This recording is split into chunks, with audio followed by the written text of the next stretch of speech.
Bonjour YouTube, c'est Daimon. House of the Dragon, saison 1, épisode 5, un épisode plutôt chargé en termes d'évolution des relations entre les personnages malgré un certain manque d'action qui n'est pas nécessairement gênant et qui ne saurait tarder quand on regarde le trailer de l'épisode 6. Alors je le précise pas à chaque fois, ça me paraît sous-entendu parce que c'était une review, mais on va spoiler tout l'épisode, c'est parti mon copain.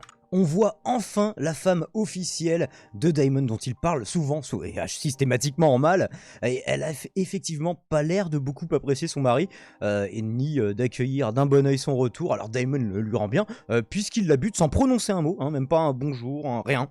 Et je te finis à coup de rocher, visiblement. Alors l'objectif est sûrement de pouvoir se remarier, faire peut-être un mariage qui sera plus profitable, et l'autre objectif c'est que, étant donné qu'ils n'ont pas eu d'enfant, on le verra plus tard dans l'épisode, il récupère aussi le domaine de sa femme, qui avait l'air plutôt badass. Bon bah c'est un bonjour au revoir du coup. Scène de séparation entre Alicent et son père, Otto Hightower, anciennement la main qui a été bannie de la cour par le père, enfin par le mari d'Alicent, à savoir Viserys. Alors il juge que c'est un petit peu, il lui en veut, c'est un petit peu de ta faute ma fille. Alors elle lui répond qu'il a peut-être un petit peu trop manœuvré, peut-être un peu trop grossièrement, pour pouvoir placer Aegon, donc son petit-fils et le fils qu'Alicent a eu avec le roi. Il lui répond que Rhaenyra fera sans doute tuer ses propres enfants si elle n'y prend garde. Donc voilà, on sent qu'il y a beaucoup, malgré la réconciliation dans l'épisode précédent, qu'il y a beaucoup de choses qui conspirent, beaucoup d'éléments qui en tout cas concordent pour faire s'opposer les deux anciennes amies.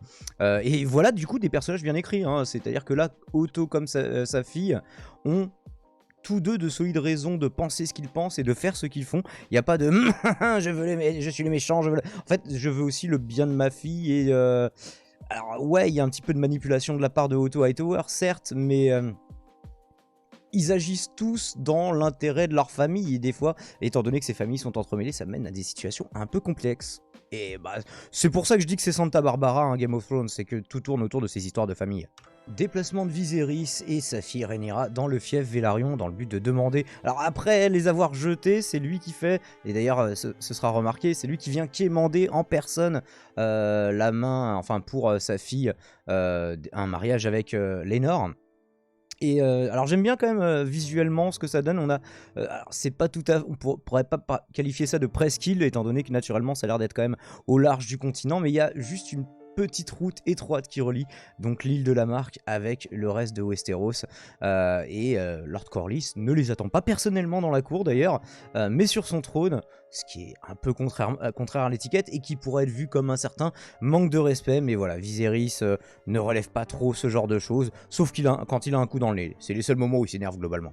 Entre la légère toux du roi et le micmac, vous savez, avec ses doigts là, à moitié en train de pourrir, les époux Velaryon semblent jauger silencieusement de l'état de santé de leur suzerain. Bon, il va durer combien de temps encore le vieux? Une scène qui est également l'occasion de présenter la nouvelle main du roi, Lord Lionel, et on a également vu son fils à King's Landing dans un dialogue pas supra intéressant avec Rhaenyra qui, oui voilà, de quoi les gens sont au courant en termes de rumeurs. Ça tournait plutôt autour de ça. Au-delà de la domination symbolique, Corlys va pousser un peu son avantage en tentant de négocier les détails de la succession. Quel détail, s'indigne un petit peu le roi, mais c'est pareil, il relève pas trop. Alors lui, il verrait bien son fils régner. Il le dit pas comme ça, il dit oui concernant la succession. Bon bah concernant la succession, non, c'est toujours Rhaenyra. Il renouvelle sa volonté ici. Alors il précise même, Viserys, que leur premier enfant à naître, qui soit... une fille ou un garçon, ce sera l'héritière ou l'héritier. Donc voilà, ce relatif progressisme de Viserys, il le voit bien perdurer au-delà de sa mort. Et bah écoutez, j'ai envie de le louer pour ça. C'est bon, même si, bon bah il y a des fois où il chie aussi un petit peu dans la colle, Viserys. Il fallait faire soigner ce doigt, ou je sais pas, l'amputer, maintenant c'est le bras, enfin on reviendra là-dessus. Du coup, la première strat n'a pas marché, Corlys joue une nouvelle carte, que leurs enfants portent le nom du père, comme c'est la tradition, il le dit, Velaryon, plutôt que celui de la famille la plus noble, ce qui est quand même en vrai l'autre tradition, à savoir les Targaryen. Entre deux quintes de tout, Viserys va proposer un compromis, c'est ce...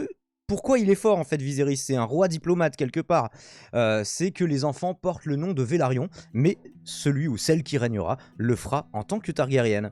D'autant que, on le verra plus tard dans l'épisode, son épouse est annoncée, l'épouse de Corlys est annoncée en tant que princesse Rhaenys Targaryen. Ils sont mariés pourtant, et elle n'est pas annoncée en tant que Lady Rhaenys Velaryon. Donc voilà. CQFD, Corlys, ta strat, elle était un petit peu bancale, mais elle a à moitié fonctionné du coup. Petite balade de Lénore Velaryon avec l'héritière Targaryenne, du coup, Rhaenyra. Le décor est quand même plutôt magnifique. Alors attendez, je vais retirer ma cam 2 secondes, mais véritablement, on a envie de se balader, nous aussi, sur cette plage. Alors, parlant allégoriquement de leur union prochaine, Lénore sous-entend qu'il n'apprécie pas Loa. Oui, oui, moi j'aime le canard, moi je préfère Loa. D'ailleurs, son mec lui demandera plus tard, mais alors moi je suis Loa ou le canard, j'ai pas compris. Même s'il a déjà essayé, donc voilà, ça, pour parler sans l'évoquer directement de sa préférence pour les hommes. Alors Rhaenyra répond que bon, bah, on va faire notre devoir en tant qu'héritier, à savoir pondre des héritiers pour le royaume. Et après, ils vont baiser avec qui ils veulent, arrangement qui semble convenir aux deux. Bah, du coup, vu que c'est un mariage politique, pourquoi pas? Rhaenys qui se demande si finalement tout ça c'est bien un bon move connaissant les préférences de son fils et pense que ce mariage va le mettre en danger lui et la descendance qu'il aura en tout cas, mais peut-être lui indirectement. Surtout avec Aegon, voilà, comme successeur potentiel. Alors Corlys, lui, il nie le problème. Il dit oh, il est jeune, ça lui passera, c'est bon. Voilà. Après, est-ce qu'il a conscience aussi du truc en mode bon, c'est un mariage politique? On dirait pas, hein, parce qu'il fait ah quand même, hein, baiser une bonne femme, il y a quand même rien de mieux. Donc Corlys, oui, qui choisit de voilà fermer les yeux sur le problème véritablement. Bon, il rappelle aussi au passage les gens qui sont pas contents. On a la moitié des dragons, on a la moitié de la flotte qui viennent me chercher quoi. Et alors j'aime beaucoup, voilà. Ici le cadre, le travail sur la lumière. Pour une fois, c'est pas fait avec c'est souvent des éclairages de flammes, de feux de cheminée, de chandelles un peu tremblotants. Ici, on a la lumière du jour qui filtre par les grands vitraux, qui les met en contre-jour, du coup, qui un petit peu qui isole les deux époux, qui suggère, voilà, renforce un petit peu ce sentiment d'intimité entre eux. Et du coup, je suis d'accord avec le roi. La forteresse de High Tide est véritablement splendide, même quand on la compare à bah alors lui, il parlait du Donjon Rouge, mais on pourrait parler d'une manière générale de King's Landing qui, voilà, la marque quand même peut se la péter un petit peu. Alors le QME de Lénore, bah, c'est Geoffrey Longbec, et, il me semble, puis c'était Karl Corey, il me semble, dans les bouquins, Geoffrey n'était que le champion, bah, j'ai vérifié ça sur les différents wikis, du coup je me demande s'ils n'ont pas regroupé un peu deux personnages en un pour les besoins de la narration dans cette série. Bon bah voilà, alors, en tout cas la relation qu'ils entretiennent, elle semble pas datée d'hier, elle semble plutôt authentique. Alors je sais pas si les droitards vont encore essayer de cancel son homosexualité, pas de chance sur le coup, c'est présent dans les livres, hein, parce que généralement dès qu'ils voient un couple homosexuel ils font c'est l'agenda. On voit votre agenda, on voit le cahier des charges. C'est toujours les deux termes qui reviennent. Cahier des charges, agenda. Bon bah si l'agenda c'est tolérer un petit peu plus certaines minorités et de préférence tout. Bah écoutez, je souscris à cet agenda. Bon sur le coup, en tout cas vous pouvez pas gueuler. C'est ils trahissent le bouquin de base. Sur le coup non, à part véritablement la fusion de deux personnages, à ce que j'ai compris. Oui par contre oui du coup Lénore il est pas blanc donc c'est horrible tout ça évidemment. On a Criston qui propose à Rhaenyra un plan du style « Vas-y, enfuis-toi avec moi sur Essos à Rhaenyra ». Je me suis demandé, est-ce qu'il surestime l'amour qu'elle lui porte, plutôt du désir et de la complicité, mais est-ce que c'est véritablement de l'amour, ou est-ce qu'elle sous-estime le sens du devoir de Rhaenyra envers son père et roi et envers justement le royaume tout entier? Probablement un peu des deux. Bon, dans tous les cas, Sir Criston se fait bâcher et... Il n'est pas content là. Évidemment, il semble pas franchement apprécier la position de favori et de bouclier lige que lui propose ici Rhaenyra. Bah continuons comme on est déjà en fait. Et on a ici la raison de sa réticence à pécho Rhaenyra dans l'épisode précédent, c'est une trahison des vœux qu'il a prononcé. Alors de chasteté, oui, que tu ne dois pas baiser la reine, ça je veux bien comprendre, mais vous n'avez pas le droit du tout. C'est l'air d'être un petit peu chiant comme boulot en fait. Alors chevalier c'est peut-être la petite noblesse, mais pas le droit de baiser. Enfin Est-ce que c'était comme ça pour les chevaliers européens médiévaux? Je vous avoue que je ne sais pas. Dans Tristan et Iseut, il avait pas le droit de baiser la reine, mais il avait le droit de... Non? Dites-moi dans les commentaires, vous qui avez un gros cerveau médiéval. Et justement, à son retour à King's Landing, Sir Criston qui a été convoqué par la reine avoue tout. Alors la reine qui pensait le questionner au sujet de Daemon, mais peut-être que du coup, ce quiproquo va prendre fin sans tout à fait cesser d'exister du coup. Criston qui demande à être condamné à mort plutôt que de se faire castrer et torturer à la griffice dans Berserk, ce qui était un sort assez peu enviable, il est vrai. Bon, du coup, la reine, elle est cool, elle est soulagée surtout. Elle va lui dire non, mais c'est bon, va, je ne te hais point, Kristen. D'ailleurs, peut-être que ce va, je ne te hais point, qui est l'euphémisme le plus couramment utilisé pour expliquer justement la notion d'euphémisme, hein, je ne te hais point désignant l'amour. Peut-être qu'il y aura des bails par rapport à ça. Et la fin de l'épisode qui suggère un début de relation naissante entre les deux et surtout un revirement de son affection à lui envers Rhaenyra. Après cette fait bâcher, on va voir que.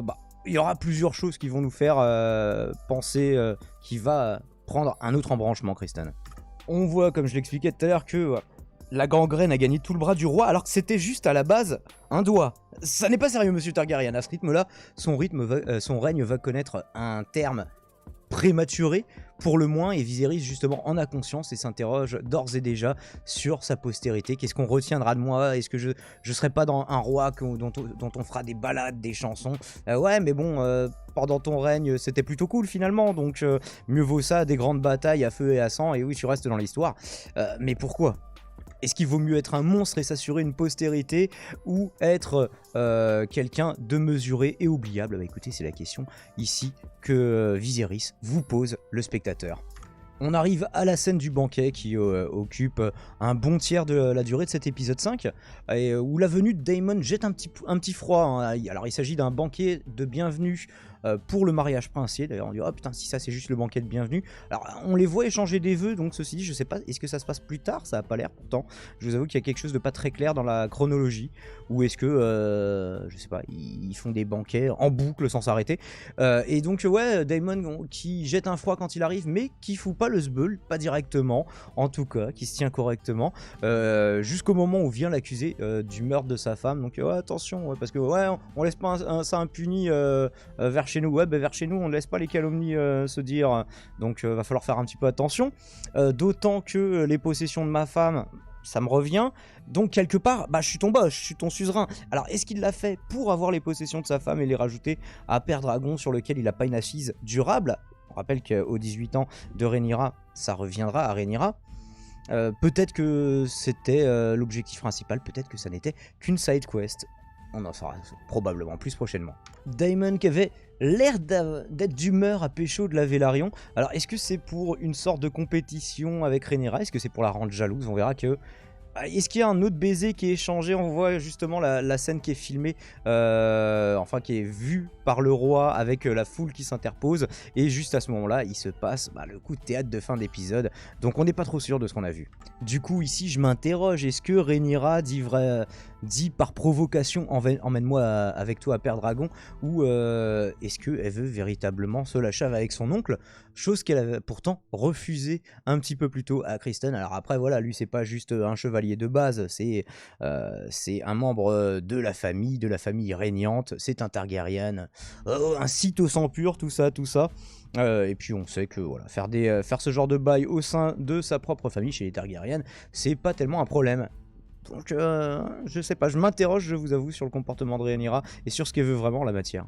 Et donc, coup de théâtre, parce qu'il en faut un par épisode, Kristen qui va massacrer Joffrey, donc le bouclier lige et le queumé de Laenor Velaryon. Alors, il triche un petit peu, bon... Déjà, ils ont une discussion un petit peu plus tôt. Est-ce que la discussion qu'ils ont eue, il l'a pris comme une tentative de chantage, ou est-ce qu'il est juste vénère tout court depuis la discussion avec Rhaenyra et que bon bah c'est toi qui vas prendre? Je m'interroge aussi un petit peu sur les motivations de Sir Kristen, donc qui a facilement l'avantage, qui a facilement le dessus dans ce combat, et c'est un peu une boucherie étant donné que le mec est en armure. Ah oui, parce que lui il est là pas pour assister au banquet, il est là pour assurer la sécurité de Rhaenyra en l'occurrence, et la sécurité tout court j'imagine, mais voilà, des gros coups de poing avec voilà, un poing en acier, recouvert d'acier, ça fait des dégâts au visage. Je vous ai mis l'arrêt sur image sur le côté qui n'est pas trop abîmé, mais si vous avez vu l'épisode, c'est effectivement une image à se faire démonétiser, donc non. Kristen qui a plus trop l'air d'être en mode raisonnable de toute façon, et qui était sur le point de se donner la mort, et c'est la reine finalement qui va l'arrêter in extremis.